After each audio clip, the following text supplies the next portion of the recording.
un podcast de Cooperativa. Versión Beta es una presentación de Cooperativa Podcast y el Núcleo Milenio para la Ciencia de Datos Sociales. Imagina que estás mirando una serie de números en un gráfico que marca los nacimientos por cada año. La línea no baja en forma perfecta, pero tiene una tendencia clara. Va descendiendo en el tiempo.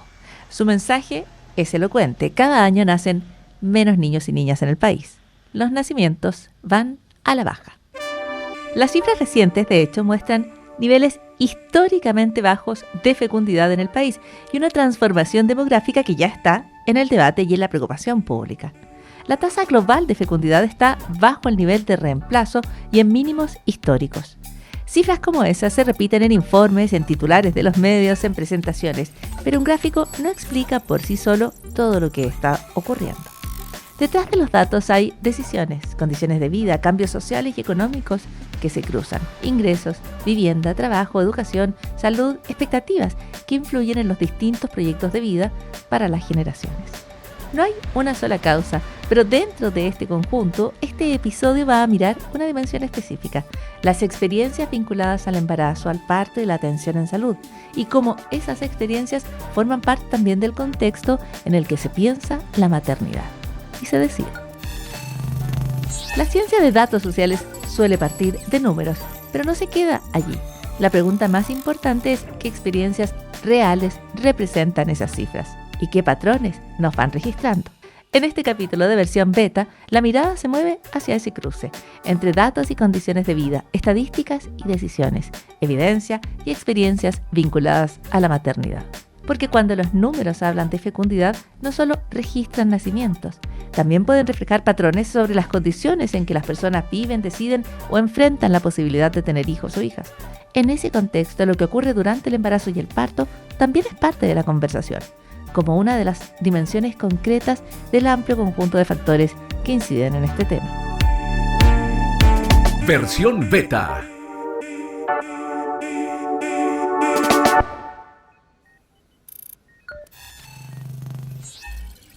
Nuevo episodio de Versión Beta, el sexto de esta temporada, esta vez para hablar de ciencia de datos sociales, pero con una mirada de género. ¿Qué pasa cuando detrás de la frialdad de los datos hay experiencias, hay vivencias que marcan a las personas y particularmente a mujeres? Voy a conversar en este capítulo con Nicole Gardela. Ella es directora de Incidencia Pública y Cátedras de la Escuela de Gobierno de la Universidad Adolfo Ibáñez, investigadora del Núcleo Milenio para la Ciencia de Datos Sociales. Nicole, bienvenida, ¿cómo estás? Bien, muchas gracias, Patricio. Y también nos acompaña Consuelo Arauz, socióloga, ella es doctora en Ciencias Sociales, directora del Doctorado de Estudios Políticos y Sociales de la Universidad de los Andes. Consuelo, bienvenida. Muchas gracias, Patricio. Es bien interesante el título que le hemos dado a este capítulo, cuando los datos hablan de nosotras. A todo lo que hemos hablado esta temporada incorporamos ahora un componente de género. Nicole, Consuelo, quiero que partamos un poco explicando de qué vamos a hablar hoy. ¿De qué se trata este capítulo? Mira, este capítulo en realidad se trata de entender aquellos datos masivos que hemos podido recopilar, que se pueden recopilar desde distintos instrumentos. Podrían ser encuestas, bases de datos de nacimientos, etcétera, y darles el foco, ¿cierto?, que queremos cuando se separan los datos por género, como dices tú, o cuando se separan los datos por preguntas más específicas que uno quiere hacer. En particular, este capítulo, el que queremos como entrar, ¿cierto?, tiene la intención de hablar respecto de el problema de los nacimientos en Chile. Entonces, tenemos muchos datos de nacimiento, sabemos que cada vez nacen menos niños, y ahora queremos mirar por qué. ¿Dónde está esa explicación? Es más que una cifra, ¿no? Tenemos vivencias detrás, lo que escuchábamos con Paula recién.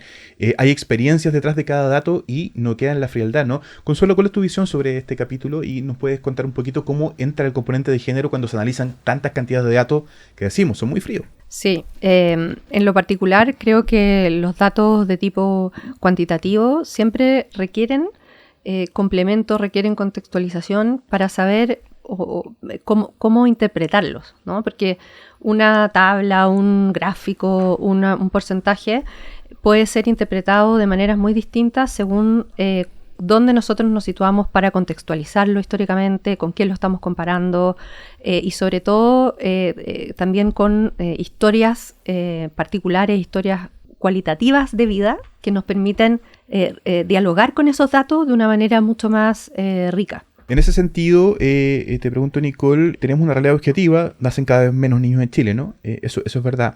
Pero ¿qué pasa y qué aparece, cómo se traducen estas historias, estas experiencias que son muy personales, individuales, ¿no? Cuando se llevan, digamos, a la ciencia de datos sociales. Las experiencias, en el fondo, todo nacimiento viene de una decisión, ¿cierto? Eso lo hemos escuchado antes. Una decisión que es tener o no tener un hijo, y una vez que uno lo tiene, ¿cómo lo tiene? Todas esas experiencias nutren finalmente como el repertorio general que tenemos de los nacimientos. Entonces tenemos mujeres que, por ejemplo, decidieron tener un hijo, lo tienen a veces en situaciones que no son las ideales, lo tienen enfrentan algún problema médico, un problema de salud, un problema de trato, ¿cierto? Y cuando todos esos datos se ponen en una tabla, como decía Consuelo recién, ¿cierto? Sin mirar esa experiencia como personal o íntima, quedan relegados simplemente a entender que nacen menos niños. Y solo se puede ver una tendencia. Lo que es importante de analizar esas experiencias o de poder mirarlas cuando tenemos esa información, ¿cierto? Es que podemos explicar por qué podemos hacer para prevenir esta tendencia que a veces parece que no nos gusta mucho, no es muy buena. Y eso solo se puede saber cuando uno atiende la experiencia personal. Yo creo que el fenómeno mismo cambia. Por ejemplo, tú puedes decir ya, hay una disminución progresiva o aguda de los nacimientos y metes en ese saco casos muy distintos, ¿no? Uh-huh. Situaciones muy distintas.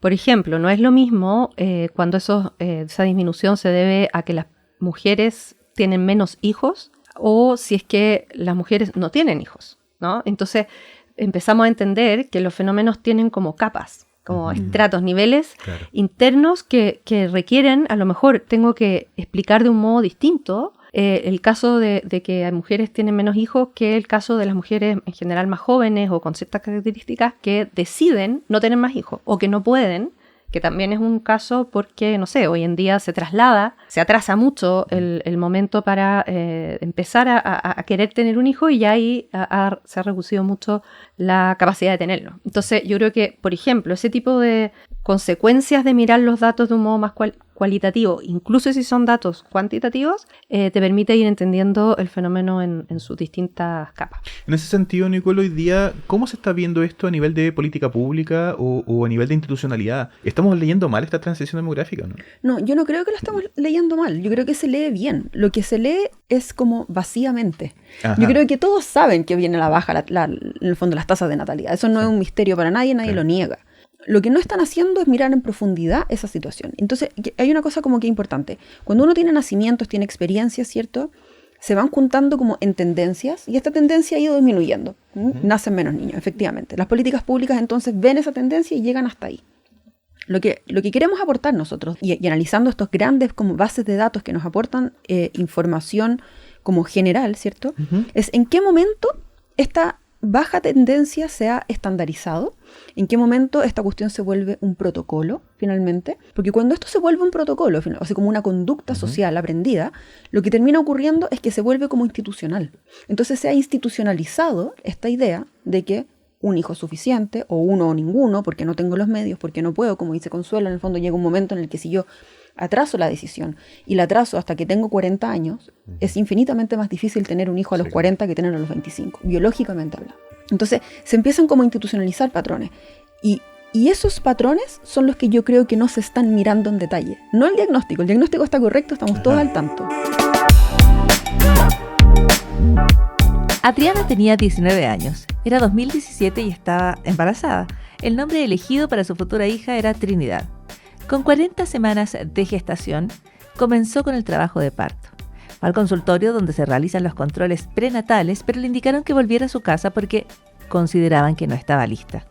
Volvió una segunda vez, una tercera, 5 veces buscó atención según su relato, pero cuando finalmente llegó al hospital ya no había latidos. Adriana tuvo el parto tras horas de espera y según su testimonio, todo ese proceso pasó sin acompañamiento.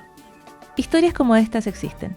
En un nivel son casos individuales profundamente significativos en la biografía de las personas, pero cuando se registran en estudios y encuestas permiten observar patrones y tendencias. Ahí entra la ciencia de datos sociales. En Chile una proporción relevante de mujeres reporta experiencias negativas en torno al parto. Cuando los datos muestran un número significativo de estos casos, pasa a ser un fenómeno que se puede estudiar. Los datos permiten comparar, dimensionar y entender estas experiencias más allá de los casos individuales. Cuando eso ocurre, el parto deja de ser un hecho médico y puede entrar en discusión respecto a políticas públicas, maternidad, natalidad, cuidado.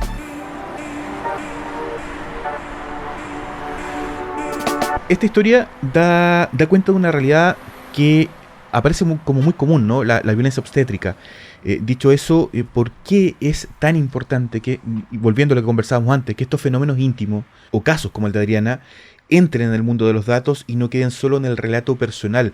¿Qué riesgos hay cuando solo miramos la baja natalidad desde indicadores macro, ¿no? Desde el número? Bueno, se pierden las experiencias. Porque lo que termina ocurriendo es que si tengo muchas experiencias similares, en el fondo, en el que mujeres reportan haber sufrido violencia obstétrica, la ciencia de datos sociales lo que permite es agruparlos. De otro modo queda como en responsabilidad de una mujer salir adelante a mostrar cuál fue su caso, que otra mujer que tuvo un caso similar lo escuche, se unan y armen como una especie así como de un frente común para disputar esta pelea. Eso es sumamente difícil, eso solo atrasa la noticia. En cambio, cuando todo esto se ha centralizado, por ejemplo, con una encuesta o con datos que se puedan pedir, no sé, por transparencia, por ejemplo, cuáles son las tasas de cesáreas, cuál es la mortalidad materno-infantil, materno-fetal, perdón. Cuando todo eso lo podemos ver en conjunto, es que entonces nosotros podemos ver, aquí hay un patrón, como decía en el fondo esta narración, y este patrón requiere mirarse de otro modo. No es espontáneo. Y eso me parece súper relevante, Consuelo, y en ese sentido, desde la mirada del trabajo de la ciencia de datos sociales, ¿en qué momento un grupo de experiencias individuales, personales, íntimas, en qué momento se convierten en un patrón? Yo diría que no hay una regla para nada. Esos umbrales en que algo se vuelve significativo depende mucho, bueno, del fenómeno. Por ejemplo, no es lo mismo, no sé, el umbral para decir que tenemos un problema de adicción a la cocaína, por ejemplo, al consumo de cocaína, porque eso tiene que ver también con la historia de ese fenómeno. O sea, finalmente ese umbral siempre tiene que tener claro el respecto de qué tú estás comparando. Y a mí en esto quizá problematizo un poco el fenómeno de la violencia obstétrica, en el sentido de que se nos olvida a veces que estos fenómenos también han sido construidos de alguna manera, porque respecto de la historia, ¿no es cierto? O sea, uno puede decir, ¿en qué minuto se empieza a hablar de algo así como violencia obstétrica, que es un concepto bien como abstracto y como bien, ¿no?, artificioso? Y amplio, claro. Y interesante, que entra como en el habla común, un concepto muy técnico, por así decir. Entonces, y por otro lado, uno podría decir, ¿y qué arco temporal yo considero? Porque efectivamente, desde un punto de vista, los riesgos del parto, la situación de vulnerabilidad de las mujeres y de los niños, desde un punto de vista histórico, uno puede decir, se ha reducido de manera muy radical. O sea, es como impresionante la disminución de muerte de mujeres en el parto, de la disminución de muertes de bebés recién nacidos o nacidos muertos. Y por otro lado, si tú achicas un poco la escala temporal, ves como ha pasado en Estados Unidos, por ejemplo, que es impresionante que en los últimos, no sé, 20 o 30 años había un incremento en las muertes de mujeres o sufrimientos fetales, porque también, justamente decíamos, o sea, hay razones que se deben a cambios y a problemas del sistema de salud, pero también al hecho de que las mujeres llegan a tener hijos mucho mayores, y eso implica que aumentan mucho su riesgo. Entonces, como que depende mucho también de la escala, desde donde tú construyes eso, cuándo vas a considerar ese umbral. Y ese umbral también depende de lo que una sociedad tolera. Por ejemplo, hay cosas que hoy en día, las mujeres viven como una violencia obstétrica, pero que en otro contexto cultural, en otro contexto histórico, jamás se habría considerado una violencia obstétrica. Entonces, ese umbral no es un umbral como externo al fenómeno, sino que también está construido por un montón de factores, y entre ellos yo creo que hay una construcción de cuánto es lo que tolera una sociedad respecto de algo, ¿no? Y eso es muy variable.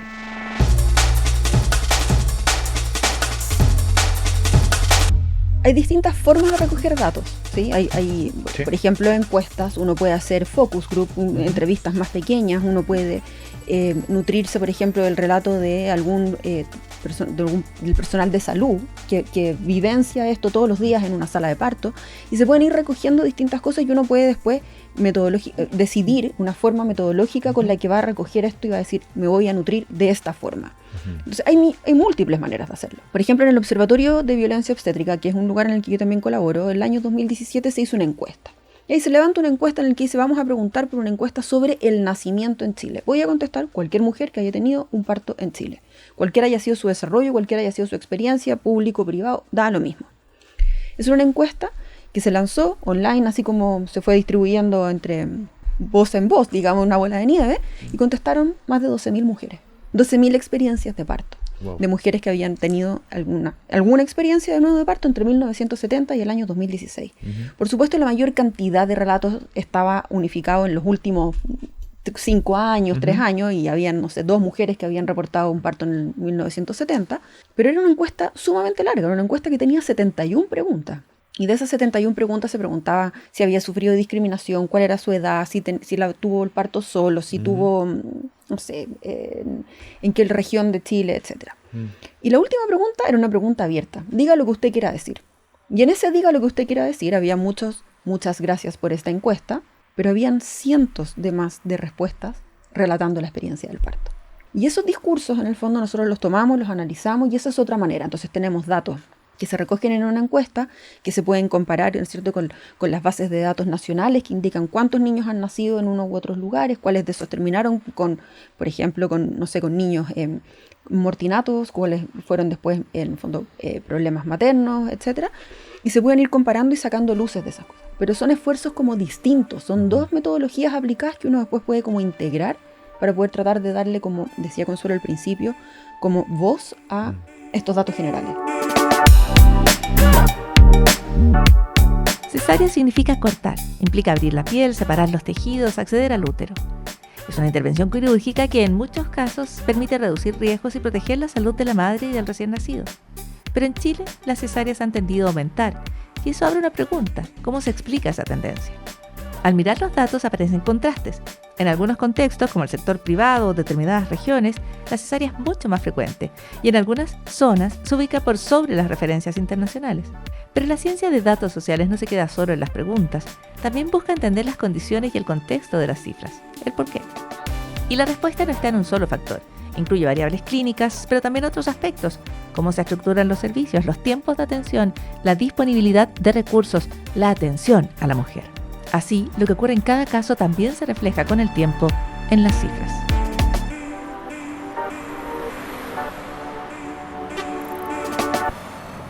Hablemos un poco de esta realidad y de cómo, digamos, se sistematizan estas experiencias en el fondo para llegar a dar con este patrón, ¿no?, del que hemos hablado tanto rato.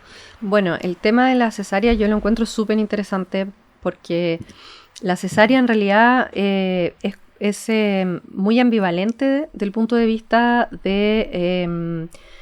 del problema de la violencia, ¿no? Porque desde un punto de vista, por así decir, médico, ¿no? O uno podría decir, medicaliza el nacimiento y el parto de una manera muy radical y por lo tanto lo introduce además en una lógica como de productividad médica, ¿no? O sea, tú puedes controlar distintos factores respecto de un hecho que por definición es tremendamente incontrolable o imprevisible. Entonces se vuelve como más previsible, por eso al sistema médico desde el punto de vista de la eficiencia le conviene mucho la cesárea porque la puede agendar, la puede controlar, por un lado. Entonces uno podría decir desde ese punto de vista no se considera el factor, digamos, la perspectiva, un montón de elementos del parto que son propios del parto que quedan fuera de esta organización de los nacimientos y que eso uno podría decir, por lo tanto, tiene esta violencia como institucional o médica productiva. Conozco muy bien la realidad brasileña al respecto, que incluso es mucho más fuerte la cesárea. Y hay una relación ambivalente porque muchas mujeres, por la relación que tienen con el cuerpo y con otros elementos, como que prefieren la cesárea. Claro, el sistema un poco les ofrece una mirada a la cesárea muy idealizada, pero ellos viven como esta posibilidad como incluso algo protector, ¿no? Y incluso también está asociado como un tema de clase, o sea, decir, si yo accedo a la cesárea es como un signo y hay una cultura de asistir a las cesáreas incluso como con público. O sea, tienes así igual que este vidrio que está acá, Claro. tienes un vidrio donde asisten los familiares y ven la cesárea. Para mí me resultó sorprendente y eso no necesariamente desde todos los puntos de vista individuales o subjetivos es considerado como una violencia. Entonces, yo creo que la cesárea, y además la cesárea puede salvar una vida, puede salvar la vida del feto, digamos. Entonces, yo creo que la cesárea es en sí mismo un mundo bastante más complejo de lo que uno podría pensar si mira solamente como una de las perspectivas posibles. ¿Nicole? Sí, yo coincido completamente con lo que dice Consuelo, porque además hay varias cosas. Las indicaciones para que o sea, como las estandarizaciones internacionales, la OMS en particular, recomienda o sugiere que los partos por cesárea deben ser más o menos del 10 al 15% del total de los partos en un país. Eso es porque es bien evidente. Si en el fondo si la especie humana hubiera requerido tanta cesárea para nacer, nos hubiéramos extinguido hace mucho rato. O sea, objetivamente no se puede. Y hay casos muy particulares que requieren una cesárea, donde por supuesto la cesárea viene a salvar vidas. La cesárea es lo que permitió, ¿cierto?, que muchos embarazos terminaran bien con el hijo que quería esa mujer, digamos, que estaba teniendo. Es mi caso. Reduce, por ejemplo, imagínate, o sea, reduce las tasas de mortalidad materna fetal. Eso es real. Chile se ha propuesto como meta alcanzar un 30% de cesáreas, porque actualmente estamos en el 60%.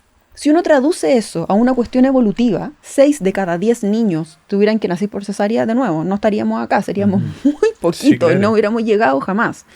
Bajarlo 30 es como decir, oye, estamos en verdad generando o haciendo algo que no es correcto, y entonces tenemos que bajarlo. El número es bien aleatorio, 30 es como por decir algo, para hacerle un favor a alguien nomás, porque en realidad deberíamos estar en el 10 y en el 15. Y hay otro punto que dijo Consuelo que es demasiado importante también. Por supuesto que hay cesáreas electivas. Hay mujeres que por distintas experiencias de vida pueden elegir una cesárea. Por ejemplo, también está bien documentado mujeres que han sufrido como violencia como sexual en algún momento de su vida, que han logrado buscar un embarazo, lo quieren, pero el parto es algo que no atravesarían. Porque en el fondo revive memorias que son mucho más dañinas, revictimizan y todo. Yo no me podría explicar que alguien en ese caso dijera, no, tú anda al parto como común, digamos. Eso sería muy violento. El problema es cuando la cesárea, en el fondo con esta idea como media romántica de que estamos aquí todos súper bien y es mucho mejor, o que hay un poder adquisitivo asociado, etcétera. En el fondo hay mujeres que deciden tener una cesárea sin la información correcta. Una cesárea es una cirugía mayor. Cuando uno tiene una cesárea, el útero, que es un órgano que está estéril, es un órgano sano, deja de estarlo en ese mismo segundo. Y las complicaciones que tiene una mujer después de una cesárea aumentan radicalmente, como exponencialmente mucho más que cuando es por un parto vaginal. Entonces, no es decirle a la mujer que no pueda elegir una cesárea, es que la elija con la información correcta. con información, exactamente. Y que después de que uno tenga la información pueda decidir libremente todavía la quiero o ya no la quiero. Pero las cesáreas en el fondo lo que han venido como a hacer, lo que decía Consuelo súper bien como descrito en el fondo, es a agilizar procesos que por su naturaleza son extremadamente lentos. Nosotros tenemos, por ejemplo, casos, hemos recibido, yo he escuchado millones de mujeres que me vienen, que se acercan y me han contado que le dijeron que tenía cesárea porque llevaba 2 horas en trabajo de parto y todavía no se dilataba lo suficiente. 2 horas en trabajo de parto no es nada. Menos en el primer hijo, probablemente el primero son 10, 12 horas, o sea, como que 2 es decirle, no estoy dispuesto a esperarte, ¿sí? Y eso es una forma de violencia. Pero si te dicen, cuando tú estás súper vulnerable, llevas 2 horas, no has avanzado nada, esto no va a llegar a ninguna parte, tu solución es una cesárea, lo único que a uno le queda es medio creer esa alternativa. Claro. Conectemos un poco esto con lo que hablábamos al principio, con lo que hemos venido conversando, las experiencias íntimas que se transforman en patrones sociales básicamente. ¿Qué pasa cuando institucionalmente no se toman en cuenta esas experiencias? Bueno, yo creo que pasa lo que cualquier política que se despega de la realidad y que en el fondo no es consciente de que ha construido de una cierta manera ese fenómeno que quiere intervenir, ¿no es cierto? Y que cómo vemos, cómo la política entiende el fenómeno va a ser determinante a la hora de pensar sus problemas y sus posibles soluciones, ¿no?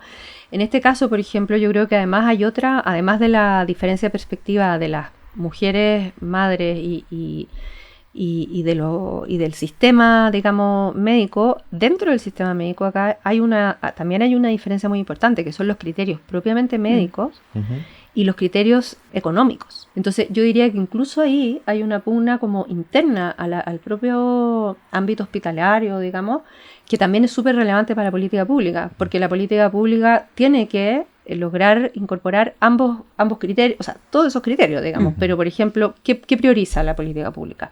Prioriza que se puedan hacer, que se puedan controlar mejor y hacer más eficiente el uso de los recursos, por así decir, del sistema médico, o asegurar el bienestar lo máximo posible de los pacientes. Entonces, ahí yo te diría que entra como una segunda capa de problema a la hora de pensar la política pública, y básicamente yo creo que una política pública siempre debe incorporar la mayor cantidad de dimensiones y elementos posibles a la hora de entender ese fenómeno que quiere intervenir. Nicole, y en ese sentido, ¿qué conversaciones, qué debates se tienen que abrir acá a nivel, por ejemplo, de política pública, quizás a nivel social, a nivel cultural, y finalmente en ese trabajo, qué aporte puede realizar la ciencia de datos? Eran varias preguntas, pero voy a tratar de recogerlas, a ver si voy bien. Lo primero, yo creería que una cosa de política pública es mirar esto como en el largo plazo, ¿ya? Porque mira, es verdad que que los sistemas de salud, los hospitales tienen que maximizar sus recursos, tienen pocas salas, tienen, no sé, pocos médicos de repente, qué sé yo. Eso es un problema, y otro problema es, por ejemplo, las secuelas que puede tener una mala experiencia de parto, de las que el mismo sistema de salud se va a tener que hacer cargo después. Entonces, si yo voy y tengo un grupo de personas en X lugar o espacio, ¿cierto? Que ha sufrido, que queda mal, que queda con secuelas, millones de casos que pueden ocurrir, digamos, yo necesito prevenir eso para el futuro. Ya, eso es una cosa que uno tiene que mirar. No solo mirar aquí este parto de hoy día, sino que esto que le ocurra a esta mujer eventualmente va a tener secuelas de muy largo plazo. Una depresión postparto. O sea, también hay ciertas como indicaciones que muestran que aquellas mujeres que tienen partos traumáticos, incluidos algunas cesáreas que eran innecesarias, terminan con depresión postparto. Y eso es un problema de salud pública, digamos, ¿cierto? Que después hay menos disponibilidad para esa guagua, todas esas cosas, ya. La otra pregunta que me hacías, ¿cuál es el aporte en el fondo de la ciencia de datos a esto? Uno podría hacer como propuestas de casos comparados de otros países. Hay países en los que hay casas de parto, por decirlo así, que no son hospitales, no están institucionalizados, y hay profesionales de la salud. No es que estemos aquí hablando como con alguien que puro quiere acompañar un parto porque es bonito, sino que está preparado para atenderlo y para derivarlo en caso de que sea necesario, no antes de. Entonces, separar las maternidades de los hospitales, no patologizar un embarazo. Eso es una forma que una política pública podría tomar el caso de otros lugares, por ejemplo. Y la tercera pregunta que en verdad era la segunda, creo que en el fondo es cómo hacer este cambio cultural, de cómo mostrarlo. Yo creo que hay un cambio que ya está bien como notorio. Se ha logrado mover esta frontera, ¿cierto? Claro. Hemos logrado visibilizarlo. El problema es que esto se ha visibilizado por casos muy dramáticos. ¿Ya? Y ese es un problema que tenemos como ya instalado en el fondo, que es que cuando ocurre algo que nos remece fuertemente, nos damos cuenta del problema en el que estamos. ¿Cuál es el problema de personalizarlo en un puro caso? Es que es muy fácil saltarse del caso A al B y olvidar el A, digamos. El proyecto de ley Adriana, que es un proyecto como que trata de prevenir la violencia gineco-obstétrica, lleva años en el Congreso, años estancado, digamos, ahí como todos lo conocen, sí saben, y probablemente va a reflotar cuando haya otro caso, que no queremos que haya, si para eso está ahí. Pero mientras tanto, no es urgente, es mucho menos urgente probablemente que otros problemas sociales a los que hay que destinarle como mayor atención. Podría ser lo que ha ocurrido con los incendios, problemas de vivienda, etc. Entonces, se empiezan como a atrasar los avances que la política pública puede hacer, pero para eso en el fondo viene la ciencia de datos, a mostrar que esto se está convirtiendo en una tendencia que si queremos revertir, tenemos que hacerlo. Tenemos que planificarlo y tomar una decisión. No esperar que ocurra algo grave para hacerlo.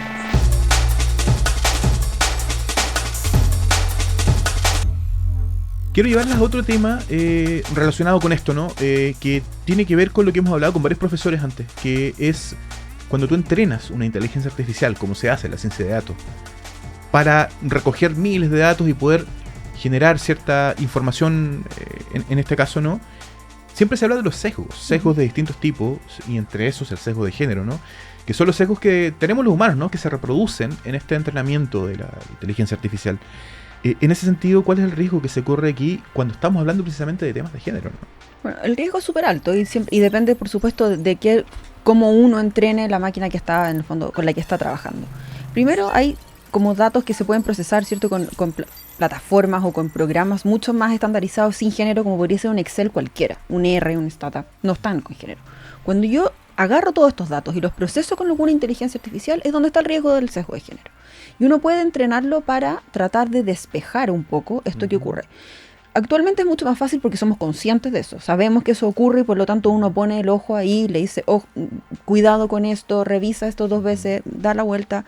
Me pasó una vez analizando como también datos y relatos en el fondo que cuando le pedimos a la IA a analizar sentimientos, analizó los sentimientos un poco equívocamente, ya no los estaba leyendo realmente bien. Tuvimos que volver a entrenarlo en el fondo para que distinguiera que algunos sentimientos, o cuando decía por ejemplo, mi experiencia no fue tan buena, eso no es bien y tampoco es neutro, ¿ya? Eso en realidad era negativo. Entonces hicimos el análisis y ahí después cuando agarrábamos datos, como algunos casos, como manualmente, podíamos darnos cuenta de que los había leído mejor. Pero tuvimos que entrenarlo 2 veces. Yo diría que el problema, o sea, lo vemos como un problema, pero en realidad es una condición de la comunicación humana y de natural, ¿no? ¿Cierto? Yo creo que tiene, o sea, una cosa es cómo la inteligencia artificial incorpora sesgos que están básicamente en sus propias bases de datos a partir de las cuales se entrena, Sí, ¿no? claro. Pero los datos tienen como muchos niveles de sesgo, porque desde la manera en que fueron construidos van acumulando, por así decir, sesgos, y esos sesgos o esos puntos ciegos, digamos, en algunos momentos dejamos de ser capaces de saber cuáles son esos sesgos. O sea, tenemos como una, digamos así, nuestra capacidad de observar los sesgos es muy poco transparente y requiere trabajo de reflexividad muy explícita y muy, digamos, profunda para ir entendiendo cuáles son esos distintos sesgos. Entonces yo diría que no, o sea, hoy en día tenemos conciencia de algunos sesgos, pero Hay otros que pasan pero otros que desapercibidos. no, y hay muchos sesgos que en el fondo son nuevos también. Entonces yo diría que es un trabajo permanente y no solamente en los datos de tipo cuantitativo, también en los datos de tipo cualitativo, histórico. Uno siempre tiene que estar preguntándose por cuáles son esos puntos ciegos, esos aspectos que no estás pudiendo incorporar en tu análisis. Sí, yo quería sumar a eso que es muy importante en el fondo. No podemos olvidarnos de que los sesgos han existido siempre, Claro. y eso no invalida en el fondo el material que tenemos. Yo no podría decir que un documento, no tengo idea, de la Fundación de Santiago ya no es válido porque la firmaron puros hombres y que fue escrita por hombres y por el gobernador o el conquistador. Eso no lo invalida. Simplemente me obliga, en el fondo, a anotarlo, a ponerlo. Pero esos son los documentos con los que contamos, no hay que tampoco borrarlos de nuestro registro, ¿sí? La transición demográfica suele explicarse con curvas y proyecciones, pero esas curvas están hechas de experiencias. La ciencia de datos no reemplaza esas vivencias, las registra, las organiza, permite analizarlas en su conjunto. Y estos indicadores pueden describir fenómenos o pueden orientar decisiones y políticas públicas. El desafío es no solo mirar las cifras sobre nacimientos y fecundidad en el país, también es incorporar a la conversación las condiciones, por ejemplo, en las que ocurre la experiencia de tener hijos.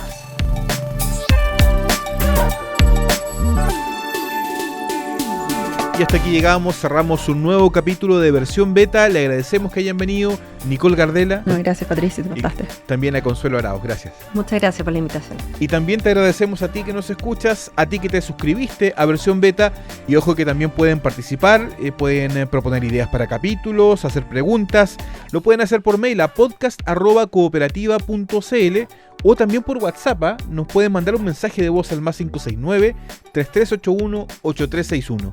Gracias por estar ahí y nos escuchamos en el próximo capítulo. Chao. Versión Beta es una presentación de Cooperativa Podcast y el Núcleo Milenio para la Ciencia de Datos Sociales, SODAS. Encuentra este y otros capítulos en cooperativapodcast.cl. También estamos en Spotify, Apple Podcast y en la app de Cooperativa.